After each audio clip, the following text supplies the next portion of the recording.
One cold shot, old man. 2,000 yards. Confirmed. Do it again. No. Your joke got one answer. Then why did you come here? To return something your museum forgot. Your name is in the original rifle ledger. The ledger is only half the story. Where is Master Gunnery Sergeant Dean Walker? Master Gunnery Sergeant? By the time a general asked for Dean Walker by rank, the 2,000-yard shot had already become the least important mystery on the range. No one knew why his name appeared in the museum's original rifle ledger, what he carried inside the protected envelope, or what history connected him to the commander who had just arrived. To understand any of it, the story had to return to 4:30 that afternoon, before anyone at Camp Redstone had bothered to ask the old man his name. At that moment, the 2,000-yard steel target had already embarrassed every shooter who tried it. The Marine installation was holding its annual Heritage Open House, and visitors stood behind marked safety barriers while a supervised long-range demonstration unfolded across nearly 2 miles of dry prairie. What had been scheduled as a 40-minute exhibition had stretched well past an hour. Wind moved one way across the grass below the firing line, shifted near the center of the valley, and changed again along the distant ridge. Electronic readings updated faster than the shooters could settle on a solution. Gunnery Sergeant Ethan Brooks stood beside the equipment table with his arms folded, watching another experienced Marine miss the steel. At 31, Brooks was disciplined, technically skilled, and accustomed to being the most certain man in any group. That afternoon, however, every miss occurred in front of families, veterans, junior Marines, and several officers from neighboring units. The longer the demonstration failed, the more personally Brooks appeared to take it. Beyond the visitor fence stood an elderly man nobody recognized. Dean Walker was 84, leaned beneath a faded denim jacket, with pale blue eyes, an uneven gray-white beard, and a weathered face that revealed nothing he did not choose to show. A carefully packed canvas backpack rested against his cracked brown boots. A rolled wool blanket was secured beneath it, and a flat object protected by cardboard was tucked inside an outer pocket. Several Marines noticed the blanket and immediately invented the rest of his life. One corporal suggested Dean had wandered in from the highway. Another wondered whether he was waiting for free food from the open house tent. Dean never looked toward the refreshments and never asked anyone for money. He studied the range instead. While spectators watched the rifles, he watched the lower grass, the distant cedars, and the thin distortion rising above the valley floor. Lance Corporal Noah Carter noticed that difference. Most visitors followed the shooters. Dean appeared to be following something the shooters had missed. When another round failed to touch the steel, Dean spoke without raising his voice. "You boys ever seen a bullet arrive before the sound of the shot?" The question carried far enough to draw laughter from the firing line. Brooks walked toward the fence wearing an exaggerated expression of concern. "This is an active range, old man. The shelter is not here." Dean turned toward him. "I did not ask for a shelter." "Then what are you doing?" "I came to visit the museum." Dean nodded toward the small historical building beside the range. "The wind caught my attention first." Brooks glanced at the backpack and blanket. Of course it did. A few Marines laughed again, more because Brooks expected them to than because the remark was clever. Dean studied the uniform in front of him. "Do you order every visitor away before asking his name?" Brooks's smile narrowed. "You expect us to believe you served? I wore that uniform before you were born." The laughter weakened but did not disappear. Noah looked toward Brooks, waiting to see whether the gunnery sergeant would ask the obvious next question. He did not. Instead, Brooks pointed toward the distant steel. "Then prove it." 2,000 yards. "Colt." Dean looked at Brooks rather than the target. "You saw my coat, not the Marine." Brooks lifted a modern long-range rifle from its secured rack. Its action remained open, and its muzzle stayed safely downrange. "One shot," he announced loudly enough for the crowd to hear. "No warm-up. No excuses." Dean examined the rifle without reaching for it. His attention shifted toward the museum window, where an old wooden stock M40 rested behind glass. "Before we discuss your challenge, take me to that rifle." Brooks followed his gaze and laughed. "That relic belongs to real Marines." Dean's expression remained controlled, but his eyes settled on Brooks with new weight. "Then perhaps you should learn which Marines carried it." Staff Sergeant Melissa Grant stepped away from the range control station before Brooks could continue. As the designated safety officer, she had spent the day enforcing boundaries for visitors and Marines alike. She had no intention of allowing a public joke to overrule procedure. Nobody handles a rifle without identification, assigned visitor authorization, and my approval, she said. Brooks returned the modern rifle to its rack, clearly irritated that Grant had interrupted the performance. Dean nodded to her. That is how a range should be managed. He reached slowly into his denim jacket and removed a worn leather wallet. Inside was a current government identification card bearing the name Dean Walker, along with an older veteran identification card whose photograph showed the same pale eyes beneath a Marine cover. Grant examined both cards carefully and compared the birth date with the man standing before her. The documents were genuine. Brooks looked for less than a second. That proves he served. It does not prove he can shoot. Dean accepted the cards from Grant. I did not come here to prove anything to you. Then why are you still standing here? Brooks asked. Dean touched the outer pocket of his backpack. The flat envelope inside had been protected between two pieces of cardboard and wrapped against the weather. Because I brought something for the museum. Brooks looked at the rolled blanket instead. You carry your whole house with you? Several Marines laughed, but Noah did not. He had already noticed that Dean's boots, though old, had been brushed clean. The backpack was worn but carefully repaired, and every strap had been secured with the precision of someone who disliked loose equipment. Nothing about the man suggested confusion or helplessness. Dean stepped closer to the fence without raising his voice. You do not know where I live. Brooks gestured toward the blanket. It is not difficult to guess. The blanket tells you how I traveled. It tells you nothing about my life. Dean paused until Brooks met his eyes. If you want to speak to me, use my name. Staff Sergeant Grant looked toward Brooks, silently reinforcing the boundary. The crowd had grown quieter, and Brooks appeared to recognize that another joke would no longer land the way he intended. Mr. Walker, he corrected reluctantly. Dean nodded once. Better. Noah approached the fence. Mr. Walker, which museum item did you come to see? Dean pointed toward the wooden stock rifle in the front display. The M40. Have you seen it before? More times than I can count. Brooks interrupted. He could have visited the museum last month. Dean kept his attention on Noah. The stock has a hairline crack beside the butt plate. The rear sling swivel was replaced after the original bent. The front sight hood is not the one it carried when the rifle was first issued. Brooks gave a short laugh. Those details could be on the internet. Dean continued as though he had not spoken. There is a shallow oval dent beneath the left side of the stock. It cannot be seen while the rifle is mounted. The firing mechanism was removed before the rifle entered the public collection. That final detail drew Grant's full attention. None of those facts appeared on the placard visible through the window, and the rifle's hidden underside could not be seen from the public floor. Noah looked toward the museum entrance. We should ask the curator. Brooks folded his arms. Or we could stop encouraging him. Grant answered before Noah could. Verifying a claim is not encouragement. It is how we find out whether it is true. The sentence left Brooks with little room to object without appearing afraid of the answer. He called the museum office and asked for Arthur Collins. Several minutes later, a silver-haired volunteer emerged carrying a ring of brass keys.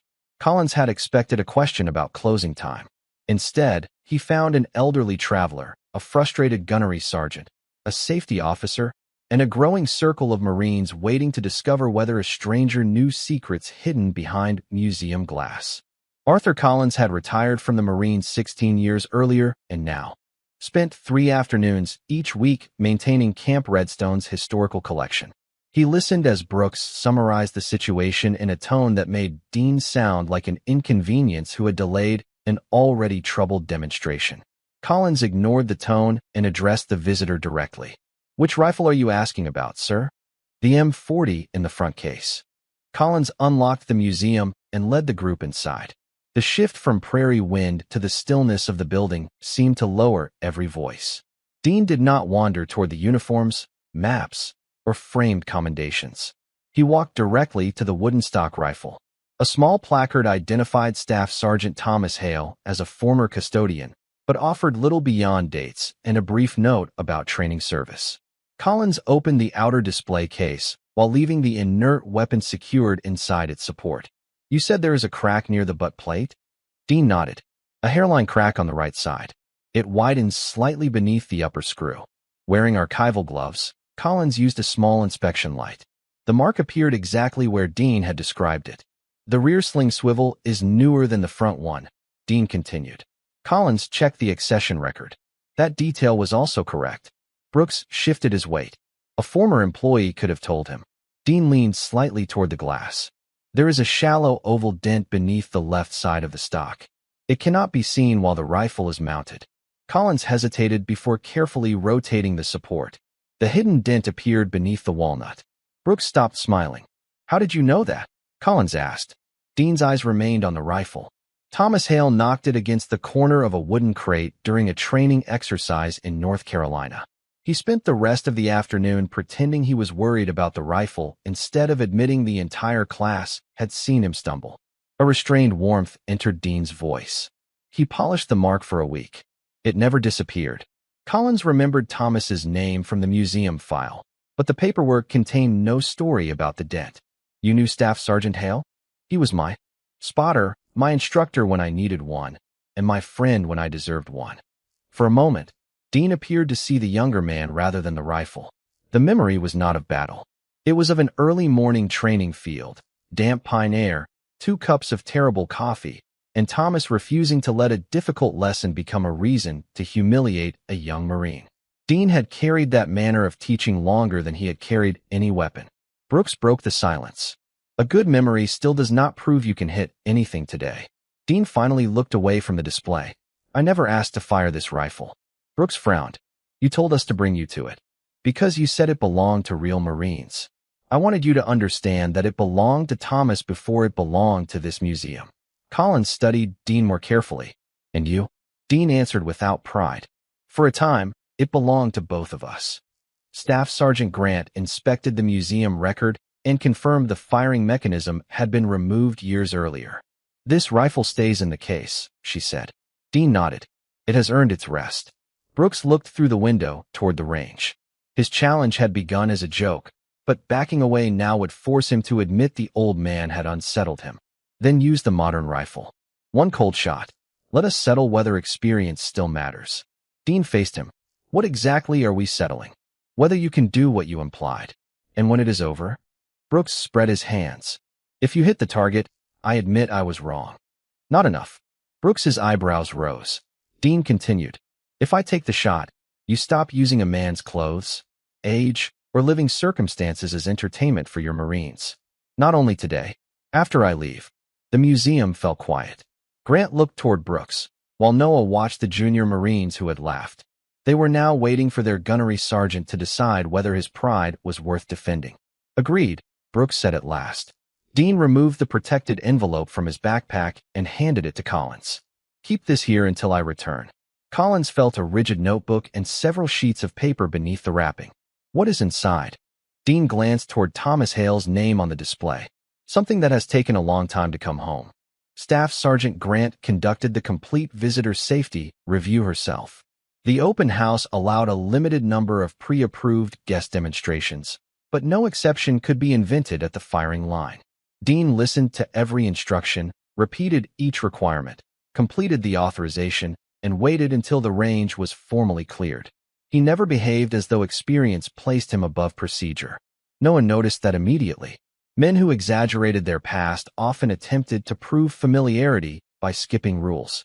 Dean respected every one of them, including the instructions that had changed since his own years in uniform. The rifle Brooks had offered was a modern, range-certified long-range system already inspected and used during the day's demonstration. It was not the M40 Dean remembered, and he did not pretend otherwise. Before taking his place, he asked Grant to confirm the target distance, the equipment inspection, and whether the scoring camera was functioning. Those were practical questions, not attempts to impress the crowd. Brooks stood nearby holding a digital weather meter. The equipment will give you everything you need. Dean looked across the valley. It tells you what the wind is doing where you are standing. That is the point. The target is not standing here. Brooks shook his head as though Dean were inventing an excuse. Every shooter today used the same data, and every shooter today missed. The reply was factual rather than insulting, which made it more difficult for Brooks to dismiss. Dean walked toward the shooting mat and studied the distance between himself and the steel. He briefly held one corner of a folded white handkerchief in the breeze, then returned it to his pocket. He watched separate areas of grass, the stillness around a low depression, a line of cedars near the ridge, and the shifting air above sun-warmed ground. He was not searching for one perfect sign. He was comparing several imperfect ones. Years earlier, on a training range in North Carolina, Thomas Hale had placed a younger Dean beside 3 patches of grass moving in different directions. Which one is telling the truth? Thomas had asked. Dean chose the grass nearest the target. Thomas shook his head. All of them are telling the truth. Your job is to stop demanding one easy answer. Thomas then made him wait without touching a rifle until he could describe how the conditions changed across the entire field. The lesson had never been about appearing gifted. It had been about patience, humility, and accepting that the world rarely arranged itself into one convenient measurement. Back at Camp Redstone, Brooks's electronic reading changed twice within a minute. The Marines who had struggled throughout the demonstration began updating their calculations again. Dean did not ask to see them. He placed himself behind the cleared rifle and took time to understand its unfamiliar balance.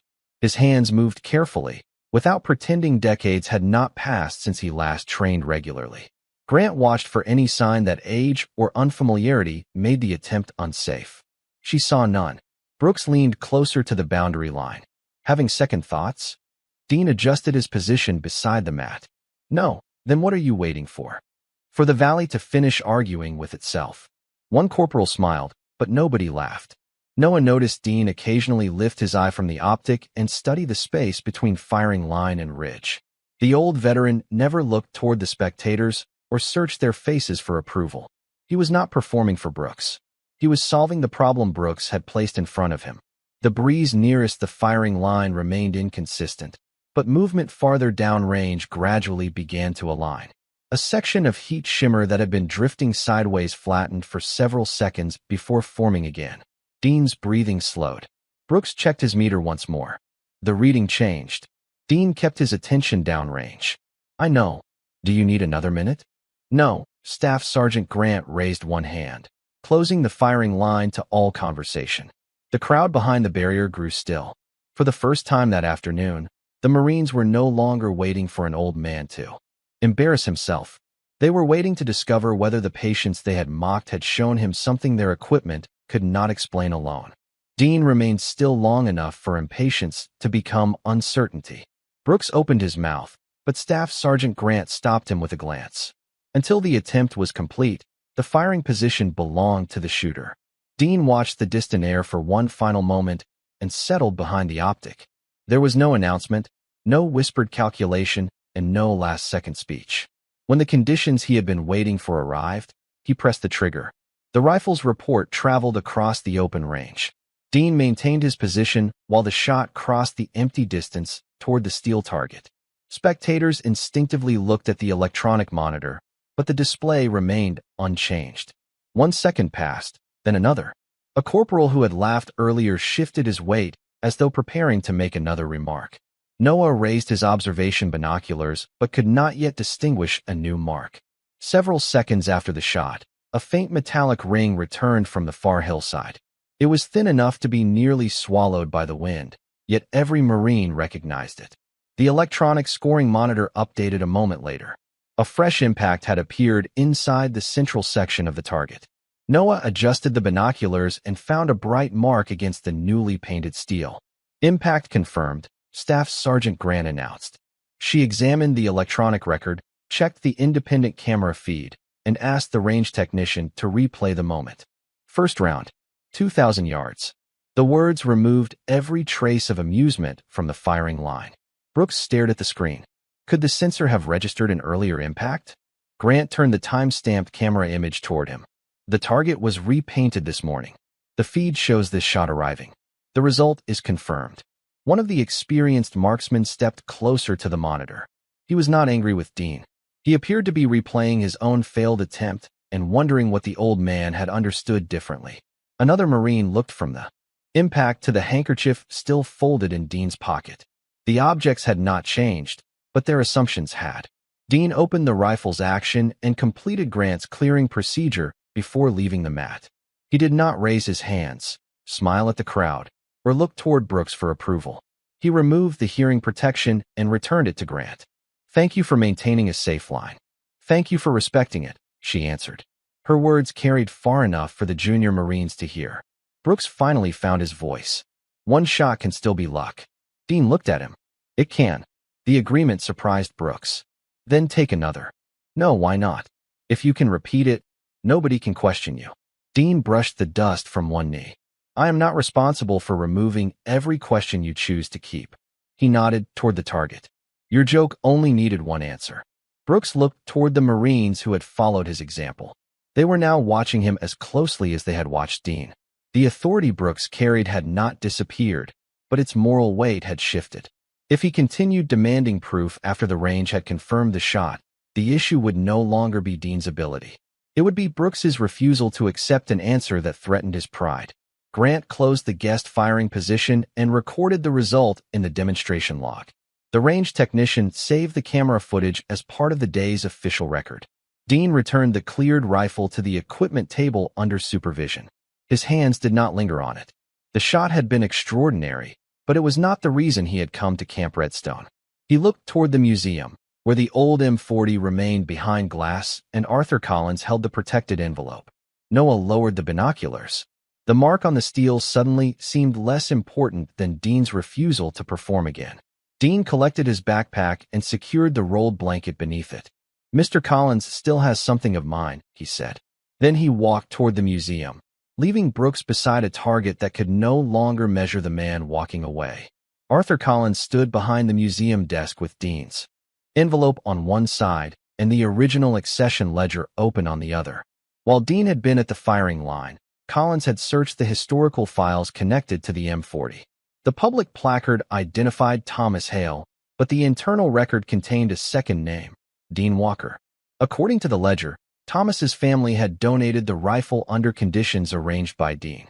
Dean had declined to place his own photograph or service summary beside the display, explaining in a handwritten note that Thomas could no longer speak for himself, while Dean still could.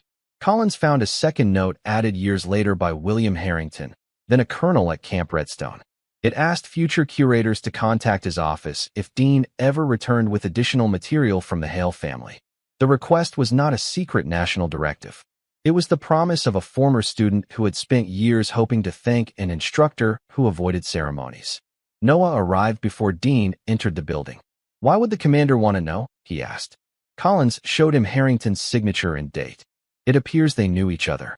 Noah returned to the range administration trailer and entered Dean's name through the authorized personnel verification system. A basic service summary confirmed decades in the Marines and retirement at the rank of Master Gunnery Sergeant. It also listed multiple assignments as an instructor in observation, fieldcraft, and precision marksmanship. Several older records required archival access unavailable through the range network, but nothing on the screen suggested a mysterious superhero or a hidden celebrity. Dean had simply spent a long career teaching skills that other Marines carried forward. Noah contacted range operations and explained the museum note. The operator passed the message to headquarters rather than treating Dean like a security concern. "Is Master Gunnery Sergeant Walker safe and comfortable?" the operator asked. Noah looked through the trailer window. Dean was walking toward Collins with his backpack over one shoulder. "Yes. Do not detain him. Ask whether he is willing to remain while the commander's office is notified." Noah appreciated the distinction. When he returned outside, Brooks had approached Dean again. "Range operations wants you to wait." Dean stopped. "Am I being detained?" "No." "Then do not give me an order." Brooks's jaw tightened, but Noah stepped forward. "Mr. Walker, the installation commander may know you. His office asked whether you would be willing to remain for a short time." Dean studied Noah's face and nodded. "That was a question." "Yes, Lance Corporal, I will wait." Inside the museum, Collins returned the protected envelope. "The ledger says you arranged the rifle's donation. Thomas's family donated it. I delivered it. Why did you remove your name from the public display?" Dean looked through the glass at the wooden stock. "Thomas was no longer here to explain his part of the story. I was. People tend to give the living man all the credit because he is available to receive it. He opened the envelope and revealed a weathered training notebook, a photograph of two young Marines beside the rifle, and a sealed letter addressed to the future curator of Camp Redstone. The photograph showed Thomas Hale grinning toward the camera, while a much younger Dean looked embarrassed by the attention. Thomas's daughter kept these after the rifle came here, Dean explained. She was not ready to release them. Before she passed, she asked her son to send them with me when I next visited Camp Redstone. Collins opened the notebook only far enough to confirm Thomas's name. Its pages contained observations about students, weather, patience, and teaching methods rather than stories of violence. The letter remained sealed. "Would you like to be present when we open this?" Collins asked. Dean nodded. "That is why I came." Outside, Brooks continued staring toward the distant target.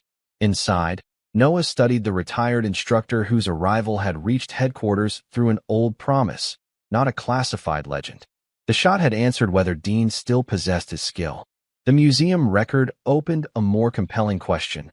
Why had a man remembered by a future general worked so hard to keep his own name out of the story? The message reached Colonel Richard Hayes while he was reviewing open house reports at headquarters. He expected Dean Walker to be a ceremonial guest whose scheduled arrival had been overlooked. Instead, the museum note carried the signature of Major General William Harrington from years earlier. Hayes forwarded the identification and explained that Dean had arrived without an appointment, delivered material connected to Thomas Hale, and unexpectedly completed a confirmed first-round impact during the range demonstration. Harrington called back before Hayes finished the summary. "Where is he?" "At Long Range 3, sir." "Are you certain it is Dean Walker?" His identification, service summary, and the museum ledger all confirm it. Nearly 28 years earlier, Harrington had attended an advanced observation course as a newly commissioned officer. He arrived with excellent academic scores and absolute faith that newer equipment had made older methods secondary. Master Gunnery Sergeant Dean Walker allowed him to speak until he ran out of certainty. Then Dean placed Harrington beside 3 young Marines and asked which student possessed the most valuable information. Harrington selected the Marine with the highest score. Dean pointed toward the quietest student. He was the only one who listened before answering. During the following week, Dean never humiliated Harrington for being wrong. He simply required the young officer to explain what evidence he had overlooked each time he reached a conclusion too quickly. Harrington carried that discipline throughout his career. He also remembered Dean's refusal to attend a retirement ceremony larger than the people he had actually taught. Dean believed attention belonged on the Marines still learning, not the instructor who had completed his lesson. Harrington left headquarters for the range, accompanied only by the personnel required for normal command transportation. He did not summon a dramatic convoy or interrupt the installation. At the museum, Dean waited beneath the awning while Collins prepared a preservation tray for Thomas's notebook and letter. Noah brought Dean a bottle of water and asked before sitting beside him. Dean thanked him and moved his backpack so the young Marine had room. Brooks remained several feet away. His arrogance had weakened, but he had not yet found the courage to apologize. "How did you make that shot?" he finally asked. Dean looked across the valley. "The rifle functioned correctly. The range staff did their jobs. The conditions opened for a few seconds. That does not explain what you did. It is the honest part of the answer. The rest took years." Brooks looked toward the rolled blanket. "Why did you let us believe you were homeless?" Dean faced him. "I did not. You made that decision without my help." The words landed more heavily than anger. "I came by bus because I no longer enjoy driving long distances. The blanket makes overnight travel easier, and I reserved a site at the public campground beyond town. None of that gave you permission to turn me into entertainment." Brooks lowered his eyes. "I should not have said those things." "No, you should not have." Dean did not rescue him from the discomfort. An apology matters after you understand what you are apologizing for. Before Brooks could answer, 2 command vehicles entered the range road and stopped near the administration building. Marines across the facility straightened as Major General Harrington stepped onto the gravel. He did not inspect the target or ask about the shot. His attention found Dean immediately. Harrington crossed the firing line and slowed several feet from the old veteran. For a moment, the years between instructor and student seemed to settle into the space between them. "Master Gunnery Sergeant Walker," the general said. Dean stood. "You became difficult to reach, William." A small smile crossed Harrington's face. He removed his cover and raised his hand in a deliberate personal salute. Dean returned it with calm precision. Around them, every Marine fell silent. Brooks finally understood that Dean had never been waiting for recognition. Recognition had been trying to catch up with him. Major General Harrington lowered his salute and looked across the assembled Marines. "How many of you know Master Gunnery Sergeant Dean Walker?" Nobody answered. Harrington nodded as though he expected the silence. He spent much of his career teaching Marines how to observe before acting. Several field exercises still used in long-range training grew from methods he developed alongside Staff Sergeant Thomas Hale. Dean interrupted gently. "Thomas deserves half of every sentence." "Then he will have it," Harrington replied. He looked toward the museum. The M40 inside was preserved because Walker and Hale used it to teach generations of Marines. Master Gunnery Sergeant Walker declined to place his name on the public display because he believed Hale's contribution would otherwise disappear behind the living man's reputation. Collins stepped from the museum carrying the archival ledger and Thomas's notebook. "The documentation confirms it, sir." Harrington turned toward the distant target. "I also heard there was a shot."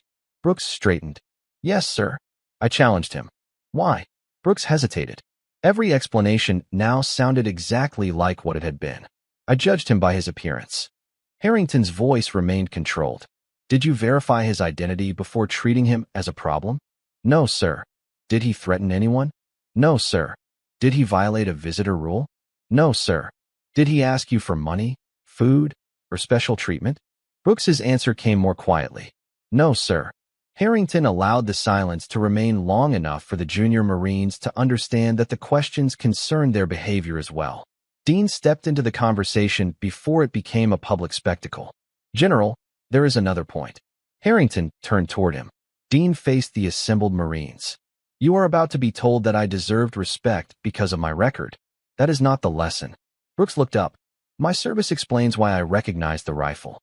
My years as an instructor explain why General Harrington remembers me. Neither explains why I deserved basic courtesy at the fence. I deserved that before anyone knew my name. So would a civilian. So would a man who had never worn a uniform. So would someone who truly had nowhere to sleep." The range remained silent. Harrington nodded slowly. "That is the lesson." Brooks's mistake could not be erased by discovering that Dean was important. The mistake had occurred when he decided importance was required for dignity. Harrington addressed Brooks again. "This will not be solved by one apology in front of a crowd.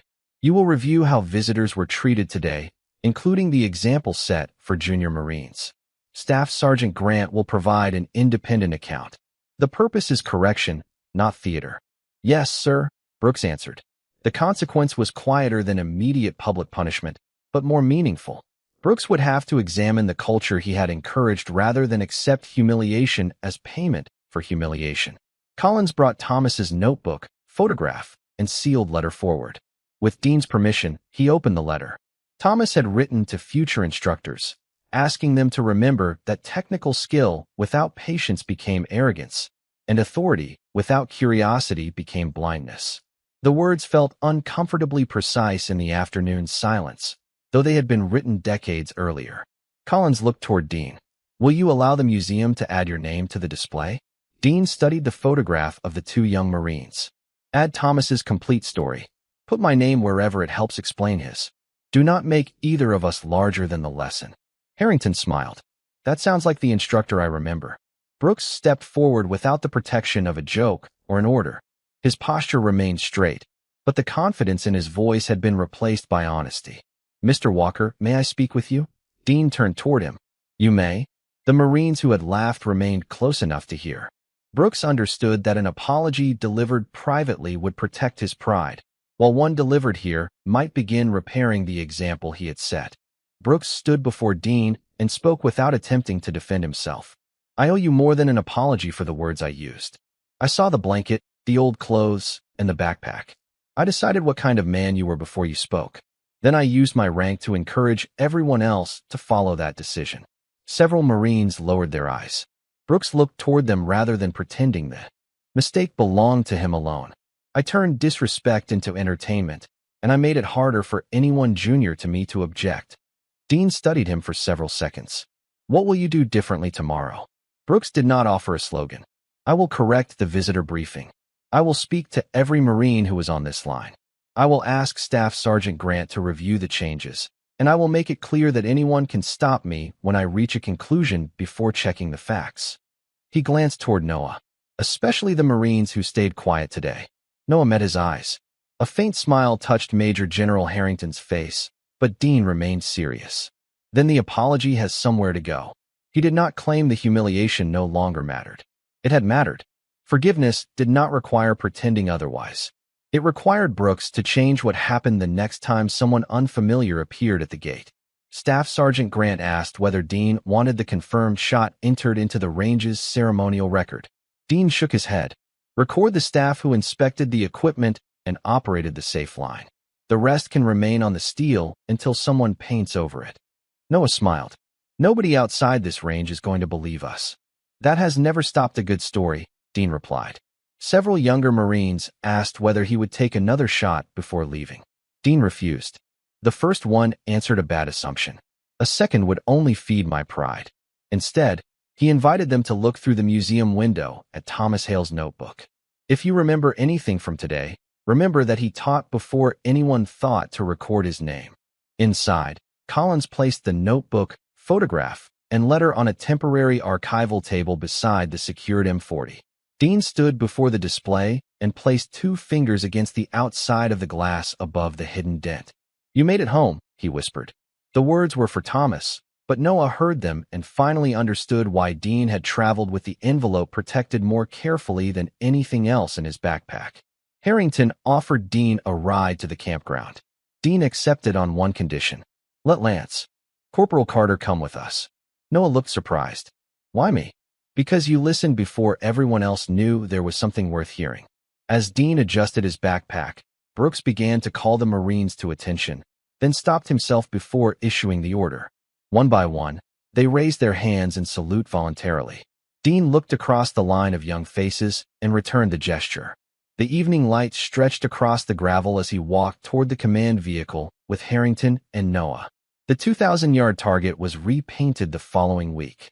Dean's impact disappeared beneath a fresh coat of white paint, but the change at the range remained. Brooks revised the open house briefing and required Marines to separate observed behavior from assumptions about age, clothing, housing, or status. Grant's account became part of a leadership discussion rather than a disciplinary spectacle. Noah began speaking sooner when the tone of a group made silence easier than honesty. Collins updated the museum display so Thomas Hale's contribution could finally be understood, with Dean's name included only where the shared story required it. The new placard did not describe a legendary shot or list dramatic secrets. It described 2 instructors who believed observation began with humility. Years later, Marines who had witnessed that afternoon remembered the distant metallic ring, but they remembered Dean's correction more clearly. A uniform could identify responsibility. A record could preserve achievement.